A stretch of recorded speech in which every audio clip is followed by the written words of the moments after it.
ഇംഗ്ലണ്ടിനെതിരായ ആദ്യ ഏകദിന മത്സരത്തിൽ 3 വിക്കറ്റുകൾ സ്വന്തമാക്കിയതോടെ ഒരു ചരിത്ര നേട്ടം തൻ്റെ പേരിൽ ചേർക്കാൻ ഇന്ത്യൻ താരം രവീന്ദ്ര ജഡേജയ്ക്ക് സാധിച്ചു.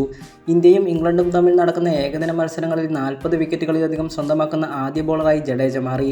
ഇംഗ്ലണ്ട് താരം ജെയിംസ് ആൻഡേഴ്സനെ മറികടന്നാണ് ജഡേജ ഈ നേട്ടം സ്വന്തമാക്കിയത്. ഇന്ത്യ-ഇംഗ്ലണ്ട് ഏകദിന മത്സരങ്ങളിൽ 40 വിക്കറ്റുകളായിരുന്നു ആൻഡേഴ്സൺ സ്വന്തമാക്കിയിരുന്നത്. എന്നാൽ ആദ്യ ഏകദിന മത്സരത്തിൽ 3 വിക്കറ്റുകൾ സ്വന്തമാക്കിയതോടെ 42 വിക്കറ്റുകളിലെത്താൻ ജഡേജയ്ക്ക് സാധിച്ചു. മാത്രമല്ല, ഈ പ്രകടനത്തോടെ അന്താരാഷ്ട്ര ക്രിക്കറ്റിൽ ഇന്ത്യയ്ക്കായി ഏറ്റവുമധികം വിക്കറ്റുകൾ സ്വന്തമാക്കുന്ന താരങ്ങളുടെ ലിസ്റ്റിൽ 5ാം സ്ഥാനത്തെത്താനും ജഡേജയ്ക്ക് കഴിഞ്ഞു.